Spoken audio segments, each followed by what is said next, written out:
साल 1989 की बात है। बॉलीवुड स्टार्स विनोद खन्ना, अमजद खान और डिंपल कपाड़िया एक फिल्म की शूटिंग कर रहे थे।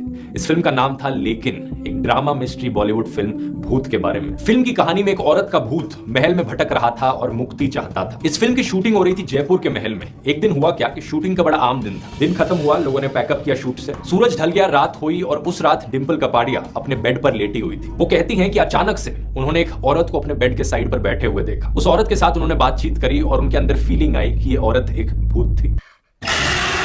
ये सिर्फ एक एग्जाम्पल है, लेकिन ऐसे ही दुनिया भर में आपको लाखों एग्जाम्पल्स मिल जाएंगे जहां पर लोग कहते हैं कि उन्होंने भूतों को देखा या फिर भूतों से बात करी। बहुत से लोग बताते हैं कि कैसे उनके साथ पैरानॉर्मल एक्सपीरियंसेस हुए। इस पर कितनी ही फिल्में बनाई गई हैं। The Conjuring, the Exorcist, the Exorcism of Emily Rose, इन सब फिल्मों में लिखा होता है इंस्पायर्ड फ्रॉम रियल इवेंट्स। कितने ही टीवी शोज बने, गोस्ट हंटर्स, जहां लोग इंस्ट्रूमेंट्स लेकर भूतों को पकड़ने भागते हैं, बड़ी टेक्नोलॉजी का इस्तेमाल करके साबित करते हैं कि यहाँ पर भूत है। और कुछ लोग तो मरे हुए लोगों की आत्मा से बात करते हुए वीडियोस भी बनाते हैं यूट्यूब पर, जैसे कि अमेरिकन पैरानॉर्मल एक्सपर्ट स्टीव हफ, जो क्लेम करते हैं कि उन्होंने लेट सुशांत सिंह राजपूत की आत्मा से बात करी थी। क्या सच्चाई है इन सब चीजों के पीछे? आइए आज के वीडियो में समझने की कोशिश करते हैं। सुशांत की आत्मा की लाइव गवाही है। भूतों का स्कूल। क्या भूत प्रेत सचमुच होते हैं? कुछ जगह ऐसी भी हैं जहां आज भी लोग जाने से बचते हैं। कहा जाता है कि राजस्थानगढ़ पर भूतों का साया रहता है। अद्भुत, अकल्पनीय, अविश्वसनीय।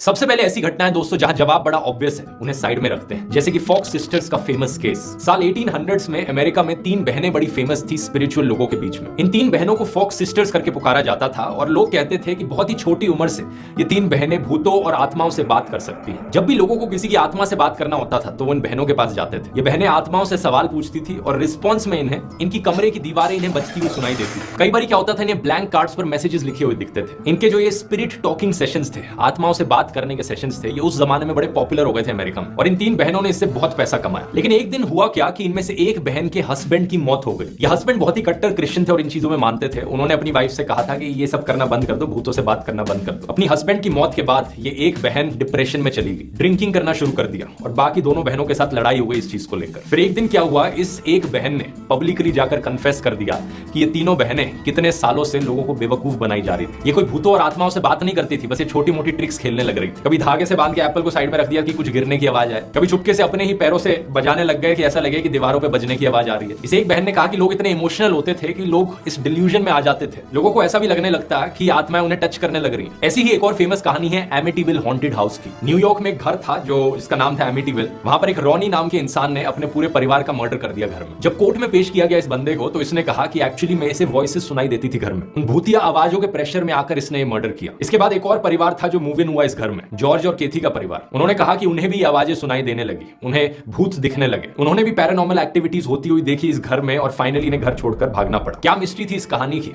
एबीसी न्यूज की बाद की रिपोर्ट्स ने बताया कि ये सब झूठ बोल रहे थे। मर्डरर ने अपने आप को पनिशमेंट से बचाने के लिए ये झूठ बोला था और जो फैमिली, जो कपल बाद में मूव इन किया,